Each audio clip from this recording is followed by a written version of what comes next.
নমস্কার, আমার নাম উর্জা। আজকে আবার আড্ডায় বসেছি আপনাদের প্রিয় অ্যাস্ট্রোলজার ঋষি দার সাথে, ঋষি রাজগুপ্ত। আগের পডকাস্টটা কিন্তু ভীষণ আদর পেয়েছে আমাদের দর্শকদের কাছ থেকে। প্রচুর কমেন্ট, প্রচুর লাইক। আজকে আমি একটা অদ্ভুত প্রশ্ন নিয়ে তোমার কাছে এসেছি। তুমি কি কখনো ঈশ্বরকে দেখেছো? নমস্কার, আমি ঋষিরাজ, অ্যাস্ট্রোলজার। আপনাদের সামনে আজকে উর্জা আমার সঙ্গে বসে আছে। উর্জার সঙ্গে আমি একটা খুব ভালো টপিক নিয়ে আলোচনা করব। উর্জা আমাকে খুব ভালো একটা টপিক দিয়েছে যে ঈশ্বর আমি দেখেছি কিনা। না, আমি সবার প্রথম বলি, ঈশ্বরকে তো আমি দেখিনি ঈশ্বরকে, একদম ঠিক। আমি ঈশ্বরকে দেখিনি, কিন্তু ঈশ্বরকে অনুভব করেছি। কিভাবে অনুভব করেছো? কিভাবে অনুভব করেছি তার আমি কিছু কথা বলবো, তাহলে তোমরা বুঝতে পারবে বা আপনারা বুঝতে পারবেন। এবং অনেকেই আমরা অনুভব করে থাকি সেটা। কোন অনুভূতি থেকে ঠিক আমরা বুঝবো যে এটা ঈশ্বর বা কোইন্সিডেন্স নয়? আমরা অজান্তে অনুভব করেছি। আমি আপনাকে সহজ উপায় বলবো, এবং সেই উপায়টা আমি যখন বলবো আপনি যখন বুঝতে পারবেন আপনার জীবনে বহুবার বারংবার এই ঘটনা ঘটেছে। মানা না মানা আপনার ব্যাপার, আমি মানা না মানার তর্কেতে যাব না। আমি যেটা আপনাকে বলবো আজকে সেটা হচ্ছে বাস্তব ঘটনা। আপনি দেখবেন কিছু সময় আমাদের কোনো ঘটনা জীবনে মনে জানান দেয়। ধরুন কোনো কিছু ইনসিডেন্ট হচ্ছে, আমার মনে জানান দিল, না এটা করা উচিত হবে, না এটা করব, না এটা এটা ঠিক নয় করা, এরকম একটা জানান দেয়। এক। দু নম্বর, আপনি দেখবেন একটি জিনিস, ধরুন আপনি বললেন আমি বাড়ির তিনতলাটা একটু ডেকোরেশন করবো, হঠাৎ একটা এক্সাম্পল দিয়ে বলছি। বা ধরুন আপনি কোনো একটা বড় কাজ, বড় সিদ্ধান্ত নিতে যাচ্ছেন জীবনে, সেটা খুব ইম্পর্টেন্ট সিদ্ধান্ত। দেখবেন একই কথা তিনজন, চারজন, পাঁচজন আপনাকে রিপিটেডলি না বা হ্যাঁ বলছে। ধরুন আপনি প্ল্যান করলেন আপনি একটা গাড়ি কিনবেন, কথার কথা। আপনি দেখবেন হঠাৎ একদিন আপনার বাড়ির লোক, সে মা হোক, ওয়াইফ হোক, আপনার বেবি হোক, খট করে আপনাকে বলবে, বাবা একটা গাড়ি কেনো না, বা ও শুনছো একটা গাড়ি কেনো, হ্যাঁ রে খোকা একটা গাড়ি কেন না রে। আপনার মনে হবে কি, আমি তো পরশু দিনে এই কথাটা ভাবছিলাম। আপনি বলবেন আপনাদের ভাষায় কোইন্সিডেন্স। তারপরে বলি, এবার ধরুন বন্ধু বান্ধবের কাছে গেলেন, ধরুন আপনার কাছে অলরেডি একটা গাড়ি আছে, কিন্তু সেটা একটু হয়তো পুরনো হয়ে গেছে। হয়তো কোনো বন্ধু বান্ধব বা আপনার কর্মক্ষেত্রে কোনো লোক, গাড়িটা পুরনো হয়ে গেছে, চেঞ্জ করো না দাদা, বা চেঞ্জ করুন না আপনি, বা ম্যাডাম আপনি গাড়িটা চেঞ্জ করুন। এই যে ইন্ডিকেশন বারবার বিভিন্ন মানুষের দ্বারাই আপনাকে বলা হয়, এই যে ইন্ডিকেশনটাই কিন্তু গডস কল। আমরা কিন্তু সবসময় এটাই মানি।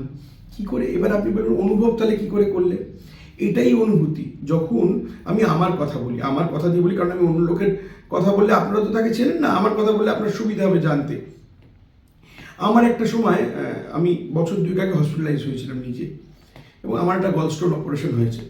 এই যে গলস্টোন অপারেশনের সময় ডাক্তার আমায় কিন্তু দুটো অপশন দিয়েছিলেন, একটা ওটি করার, একটা না করার। কিছু কমপ্লিকেশন হয়েছিল বলে আমার বাড়ির লোক, কিছু লোক বাড়ির মানুষ বলেছেন করতে না, কিছু লোক বলেছেন করতে। আমি কিন্তু খুব ডেলেমাতে ছিলাম যে কি করব, এটা করব না করব না। বিশ্বাস করুন, আমি যখন হসপিটালে ভর্তি ছিলাম প্রচুর ক্লায়েন্ট আমাকে দেখতে আসে, অ্যাজ ইফ যখন আমার সঙ্গে একটা রিলেশনশিপ হয়ে গেছে দেখতে আসে।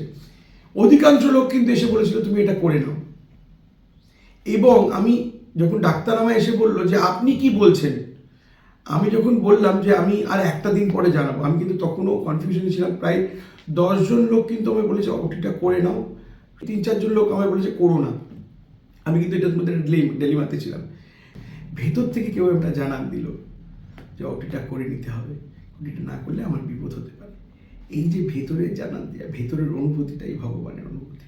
আবার একটা কথা বলি, যেটা খুব বড় একটা প্রশ্ন লোকের কাছে, আমায় লোকে বলে যে দাদা অনুভূতিটা কিরাম, কিভাবে বুঝবো যে সেটা ঈশ্বরের অনুভূতি? এটাই আমি জিজ্ঞেস করতে যাচ্ছিলাম যে ধরো যারা বিশ্বাস করে না, তারা কিভাবে অনুভব করতে পারে এবং সেটা থেকে হয়তো বিশ্বাস জন্মাবে? এবার আমি আপনাকে একটা কথা বলি যেখান থেকে বিশ্বাস আসবে। দেখবেন প্রচুর মন্দিরে, দুর্গা পুজো বলুন, কালী পুজোর সময় বলুন, বা প্রচুর কোনো তারাপীঠ সিদ্ধ মন্দিরে বা কামাখ্যা মন্দিরে বা কোনো মায়ের ভীষণ সুন্দর রূপ দেখে আপনার ভেতর থেকে কান্না আসে। কান্নাটা কিন্তু দুঃখে নয়, একটা অনুভবের কান্না এটা। কেউ হয়তো কিছু চাইতে চাইতে কাঁদছে, কেউ হয়তো আনন্দ পেয়ে কাঁদছে, কেউ মায়ের মায়ের মুখটা থেকে মনোমুগ্ধ হয়ে কাঁদছে। আপনার শরীরে একটা অদ্ভুত শিহরণ হয় ওই মোমেন্টে, এবং সেই মোমেন্টটা আপনার মোমেন্ট, সেখানে বোঝায় ঈশ্বর যে আমি আছি। এবার আপনি আমায় বলতেই পারেন, হ্যাঁ ঈশ্বর কি তোমায় এসে বলেছে? ঈশ্বর এসে বলে না ভাই, ঈশ্বর আপনার মনের ভেতর আছেন। প্রত্যেকটা মানুষের ভেতর ঈশ্বর বিরাজমান, কেউ মানে কেউ না মানে। জানেন, লোকে বলে হ্যাঁ ও ঈশ্বর মানে না। দেখবেন বাবা মার 2-3টে সন্তান হলে একটি বাচ্চা একটু দুষ্টু হয়, আর সেই দুষ্টু বাচ্চাকে ভগবান বেশি ভালোবাসে, মানে বাবা মা বেশি ভালোবাসে। ঠিক সেরকম ভগবানও নাস্তিক অর্থ যারা ঈশ্বর বিশ্বাস করে না বা ঈশ্বরকে নিয়ে যারা ক্রিটিসাইজ করেন তাদেরকে ঈশ্বর বেশি ভালোবাসেন। দেখুন, ঈশ্বর সবার জন্য সমান, আপনার জন্য, আমার জন্য, এবং রাম শ্যাম যদুমতি একটা পিঁপড়ের জন্য ঈশ্বর সমান। কারণ তার কাছে সেটাও প্রাণী, আমিও একজন প্রাণী। ঈশ্বর সবাইকে সমানভাবে দেখেন। আপনি আবার বলতেই পারেন আমাকে, তাহলে দুঃখ কষ্ট আমরা বেশি পাই কেন, এও কম পাই কেন? এই প্রশ্নটা আপনি আমায় করতেই পারেন, আমি সেটারও উত্তর দেব। আপনি কখনো রেস দেখেছেন? টিভিতে, ফোনে, মাঠে দেখবেন, আপনারা কখনো না কখনো দেখেছেন। দেখবেন একটি ঘোড়ার চোখের পাশে দুটো ব্যান্ড বাঁধা থাকে যাতে সে সোজা দেখে। 1, 2 নম্বর, ঘোড়ার পিঠে একটি মানুষ বসে থাকে যার নাম জকি, যে ঘোড়াটিকে চালনা করে। আর জকির হাতের চাবুক থাকে, সেই চাবুকটা যত জোর জোর মারে ঘোড়াটা তত জোর জোর দৌড়ে। এবারে মানেটা আমি একটু আমার মতন করে ব্যাখ্যা করি, দেখুন ইজি হবে বুঝতে। আপনার চোখের পাশে দুটো দেওয়া মানে আপনি জীবনে যাতে লক্ষ্যভ্রষ্ট না হন, আর এই ঘোড়াটাকে যাতে আপনি সোজা দৌড়ন। জকিকে ঈশ্বর যে আপনাকে নিয়ন্ত্রণ করছে, আর ওই চাবুকটা হচ্ছে আপনার দুঃসময়। ওইটা না মারলে আপনি তত জোর দৌড়বেন না, আপনার জায়গাটা রিচ করতে পারবেন না। সুতরাং সবটাই আমাদের প্রাপ্য, সবটাই আমাদেরই করা। আপনি আমায় বলতেই পারেন ঈশ্বর তো দাদা আমি দেখিনি, আপনাকে দেখতে হবে না, আপনি মনে করে দেখুন, একবার ভাবুন। আপনি কোনো প্যান্ডেলে গেছেন, মন্দিরে গিয়ে তার জন্যে তিলক পরে, রুদ্রাক্ষের বড় বড় মালা পরে, যজ্ঞ করে আপনাকে অনুভূতি পেতে হবে না। আপনি মন থেকে যদি গিয়ে মায়ের মুখমণ্ডলটার দিকে তাকিয়ে থাকেন, মায়ের চোখ দুটোর দিকে তাকান, কিছু চাইতে হবে না, আপনি মন থেকে একটু তাকান। 3 মিনিট 2 মিনিট ফোনটিকে রেখে 36,000 সেলফি না তুলে, পাশে আশেপাশের লোকজনকে না দেখে, প্যান্ডেলের সাজসজ্জা দেখার পরে বা মন্দিরটা দেখে নেওয়ার পরে ঈশ্বরের মুখমণ্ডলটার দিকে তাকান। চাওয়া না চাওয়া পরের কথা, আপনি দেখুন আপনার ভেতর থেকে একটা অনুভূতি হবে। আরও একটা কথা বলি, আপনার যদি বলেন না আমি মন্দিরে যাওয়ার সময় পাই না, বাড়িতে মা আছেন, বাবা আছেন, তার কাছে বসুন, তার দিকে একটু তাকান, প্রাণ দিয়ে তাকান, মন দিয়ে তাকান, তাকে একটু ভালোবাসুন। তার ছোঁয়াটাই আপনার ঈশ্বরের স্পর্শ। কারণ সেই না পৃথিবীতে আপনাকে আনলে আপনি ঈশ্বর কি আর মানুষ কি কোনোটাই চিনতেন না। সুতরাং they are also parallel to God, এটা আমি মনে করি। বাবা মা ঈশ্বরের সমান। দেখুন, কিছু ঘটনা তো মানুষের জীবনে ঘটে, আমার কাছেও এরকম বহু ঘটনা আসে। মা এই বলেছে, ছেলে বলছে ছেলে খারাপ, মা বলছে মা খারাপ, মা ছেলের মধ্যে দ্বন্দ্ব, এরকম অনেক কিছু আসে। আমি কন্ট্রাডিকশনে যাবো না, আমি আপনাকে সিম্পল লাইফস্টাইল বললাম। লাইফটাকে না খুব পরিষ্কার করুন, এত ইজি বিজি কাটবেন না। সারাদিন ফোন ঘেটে, সারাদিন ফোনে 20টা ফেসবুকে এই ঝগড়া দেখে জীবনটা পুরো হিজিবিজি হয়ে গেছে। কারণ আমাদের জীবনটা প্রচুর কমপ্লিকেশনে ভর্তি। যেটা করতে হবে, যখন আপনার মনে হবে যে না একটু মন্দিরে যাই, আপনারা তো প্যান্ডেল শপিং করেন।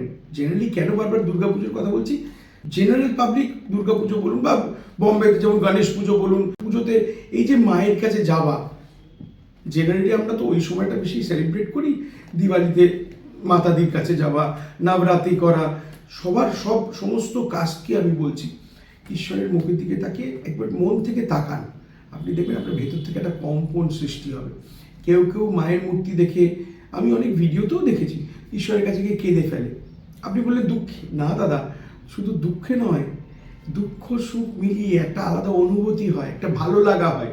অনেক মানুষ আছে দেখবেন ঈশ্বরের কাছে গিয়ে অনেক হালকা ফিল করে, এইটাই অনুভূতি, এইটাই ফিলিংস। আপনি শীতকালে গরম জামা পরেছেন, শীত দেখতে পান, গরমকালে সানস্ক্রিন মাখেন, হিটটা দেখতে পান, অনুভব করেন, সবটা অনুভব, ইটস ফিলিং। বর্ষাকালেও আপনি ভালো ভালো কবিতা বলতে ইচ্ছে করে, আর খিচুড়ি খেতে ইচ্ছে করে, ইচ্ছেটাই অনুভূতি। হ্যাঁ, আপনি বলবেন খিচুড়ি দেখতে পাই, বর্ষাকালের বৃষ্টি দেখতে পাই, কিন্তু ওই বর্ষাকালের ওই যে একটা বৃষ্টি ভেজা সেদো সেদো ব্যাপার, ওটা কিন্তু ফিলিংস। এই অনুভূতিটাই কিন্তু মানুষকে জিইয়ে রেখেছে। অনুভূতি ছাড়া মানুষের জীবনযাপন হতে পারে না। আপনি গাড়িতে উঠে প্রথম দিন যখন একটি গাড়ি কেনেন, সেটা নতুন হোক সেকেন্ড হ্যান্ড হোক, প্রথম দিন যখন গাড়ি কেনেন আপনার প্রথম যেটা হয় সেটা অনুভূতি। গাড়ির ভেতর বসে আপনার নিজেকে মনে হয় আমি একটা গাড়ি কিনেছি, এটা একটা অনুভূতি। আপনি যদি প্রথম বাবা বা মা হন, সেটা একটা অনুভূতি। আপনি যেদিন বাবা মাকে, নিজের বাবা মাকে ভীষণ একটা সুন্দর মোমেন্ট গিফট করেন, সেটা হয়তো দামি জিনিস নয়, ভালোবাসার মোমেন্ট। একটা ছোট্ট কেক এনে তার জন্মদিনে সেলিব্রেট করছেন, বাবা মার চোখে যে ছলছল করে জলটা আপনার প্রতি, সেটা অনুভূতি। আপনি প্রথম চাকরিটা পান বা আপনি প্রথম ব্যবসায় যখন একটা জায়গা তৈরি করেন, বাড়িতে এসে সেলিব্রেট করেন, আপনার মা বা বাবা যে চোখে আপনাকে দেখেন, সেটা অনুভূতি। সুতরাং অনুভূতি সমস্ত জায়গায় আছে, সমস্ত ক্ষেত্রে আছে। আপনার ভালোবাসার মানুষ যখন প্রথম আপনাকে ভালোবাসার প্রপোজালটা দেয়, সেটা অনুভূতি। আপনি দেখবেন একটা আলাদা অনুভূতিতে থাকেন। আপনার যেদিন প্রথম বিবাহ হয়, সিঁদুরদান করেন, যে মেয়েটির মাথায় সিঁদুরদান হয়, সেই মুহূর্তটা তার অনুভূতি। প্রত্যেকটা মুহূর্ত মানুষের অনুভূতি হয়। এই অনুভূতিতে ঈশ্বর আছে। আপনি দেখেন কিভাবে, সেটা ডিপেন্ড করছে। আপনি যেরমভাবে দেখবেন, সেরমভাবে আপনাকে পৃথিবী দেখবে। রামকৃষ্ণদেব পরম ঠাকুর আমাদের বলেছিলেন, তুই জগৎ দেখবি যেমন, জগৎ তোকে দেখবে তেমন। আপনি যেরমভাবে দেখবেন, আপনি ঈশ্বরের কাছে গিয়ে যদি দেখেন ঈশ্বর কি জামা কাপড় পড়েছে, তাহলে আপনার মন ওইখানে। আপনি যদি দেখেন ঈশ্বরের গলায় কটা গয়না আছে, সেটা আপনার ঈশ্বরকে কত ভোগ দেওয়া হয়েছে, সেটা আপনার দেখার দৃষ্টিভঙ্গি। আপনি যদি ঈশ্বরের কাছে গিয়ে ঈশ্বরকে প্রার্থনা করতে যান, প্রার্থনার তো বিরাট ব্যাখ্যা। আমি বই পত্র পুঁজিতে যাচ্ছি না, আপনি আপনার মনের প্রার্থনার কথা বলছেন। ঈশ্বরের কাছে বসে মন থেকে তাকে দেখুন, কিচ্ছু বলতে হবে না। ওম নমো বলতে হবে না, তুমি কেমন আছো বলতে হবে না, আমি কেমন আছি বলতে হবে না, তুমি ভালো থাকো আমি ভালো থাকো, সব হয়ে গেছে, পূরণ হয়ে গেছে, কিচ্ছু বলতে হবে না। Don't talk, concentrate yourself to his or her eyes. চোখের দিকে তাকান ঈশ্বরের, তিনি সব বলে দেবেন আপনাকে। এটা করে দেখুন। তবে হ্যাঁ, আমি যেটা বলছি আপনাকে, আমি কিন্তু তথ্য ঘেটে বলছি। আমি কিন্তু এটা আমার একার আকাশ থেকে পাওয়া দৈববাণী নয়, কিছুটা নিজের ফিলিংস, কিছুটা তথ্য। আমি ইভেন কালকে রাত্রিরেও পড়াশোনা করেছি এবং আমি পড়াশোনা এখনও চালিয়ে যাচ্ছি। অ্যাস্ট্রোলজি আমি আর 17 বছর প্লাস, 18 ইয়ার্স অলমোস্ট আমার এই সেপ্টেম্বরে হবে। আমি এখনও অ্যাস্ট্রোলজি নিয়ে পড়াশোনা করি এবং শুধু তাই নয়, আমি বাকি জিনিস নিয়েও চিন্তাভাবনা করি, কারণ এগুলো নিয়ে জানতে ইচ্ছে করে, আবার আপনাদের জানাতে ইচ্ছে করে। আচ্ছা, আজকের লাস্ট প্রশ্ন, তোমার কি ঈশ্বরকে দেখতে ইচ্ছে করে না? খুব ভালো প্রশ্ন করেছো।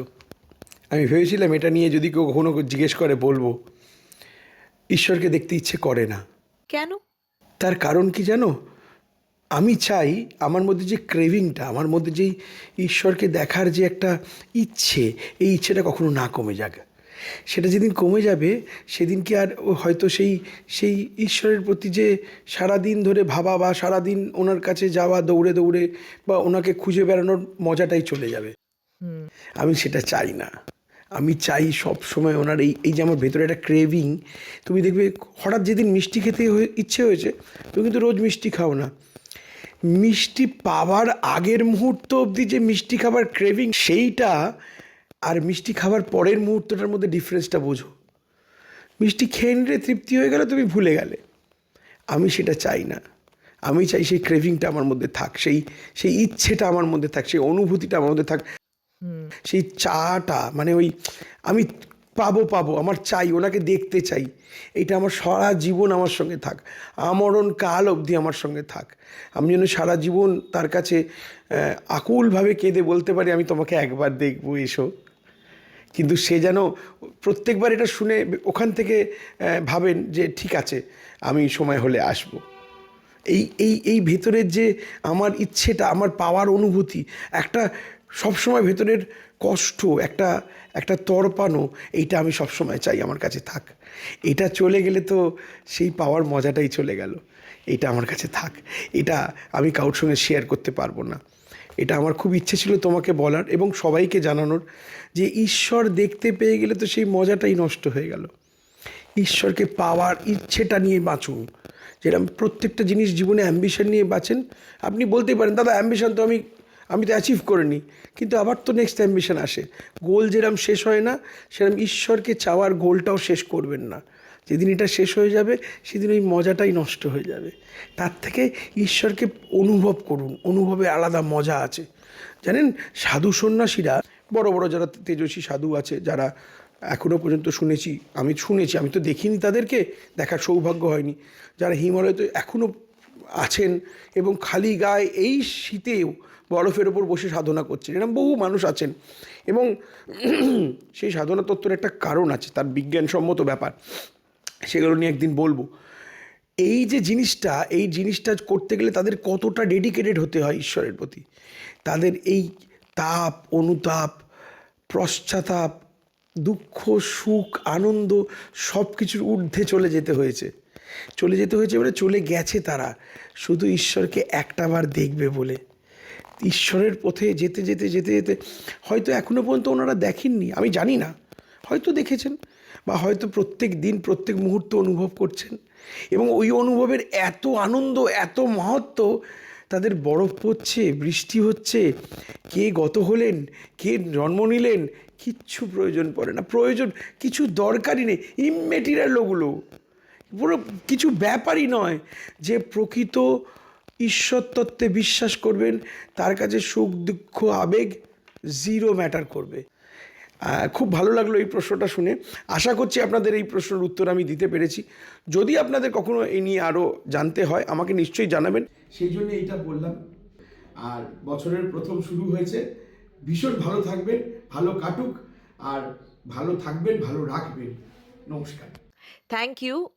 আমি একটা খুব নতুন পার্সপেক্টিভ পেলাম ঈশ্বর দেখা নিয়ে। আর আশা করি দর্শকরাও তাই পেল। এবং প্লিজ কমেন্ট করবেন এবং জানাবেন আপনাদের এরম কোনো অনুভূতি কি হয়েছে? আর যদি না হয়ে থাকে তাহলে আপনার কি রায় যে ঈশ্বরকে কি দেখা যায়? প্লিজ জানাবেন, লাইক করবেন, শেয়ার করবেন। ধন্যবাদ।